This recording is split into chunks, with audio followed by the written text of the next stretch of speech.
स्वागत है एक बार फिर से मेरे चैनल खूनी हिस्ट्री के नए एपिसोड में। और आज मैं सुनाने वाली हूँ बच्चे खाने वाली चुड़ैल की दर्दनाक कहानी। गांव रुद्रपुर के पास एक घना जंगल था जहां सूरज ढलते ही सन्नाटा छा जाता था। लोग कहते थे कि वहां एक खौफनाक चुड़ैल रहती है जो छोटे बच्चे को अपना शिकार बनाती है। इस डर से गांव के लोग शाम होते ही अपने घरों में दुबक जाते थे। एक दिन गांव के रामलाल का 8 साल का बेटा गोपी खेलते खेलते जंगल की ओर चला गया। जब बहुत देर तक वह घर नहीं लौटा तो गांव के लोग उसे ढूंढने निकले, पर जंगल में सिर्फ उसकी फटी हुई कमीज और खून के छींटे मिले।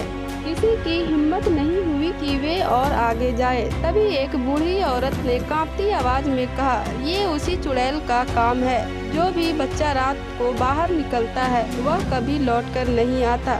गांव के बुजुर्गों के अनुसार कई साल पहले एक औरत कमला को उसके ससुराल वालों ने जलाकर मार दिया था। मरते मरते उसने बदला लेने की कसम खाई और उसकी आत्मा चुड़ैल बनकर इस जंगल में बस गई। वह हर पूर्णिमा की रात गांव में आती और बच्चों को उठाकर जंगल में ले जाती थी।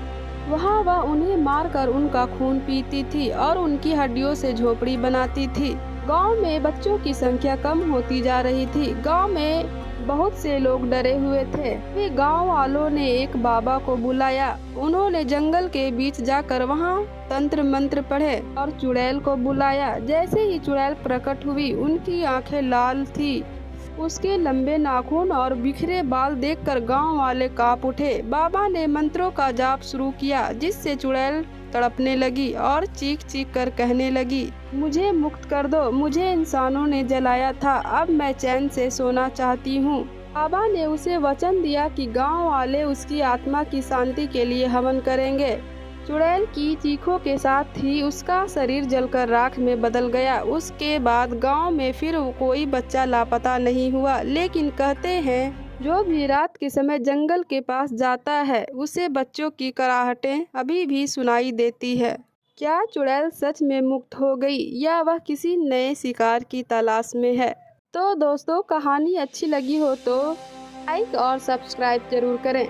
मेरे चैनल में इसी तरह की और भी दिलचस्प कहानियां हैं, उन्हें भी जरूर सुनें। मिलते हैं अगली एपिसोड में और भी दिलचस्प और खौफनाक कहानियों के साथ। तब तक के लिए बाय एंड टेक केयर।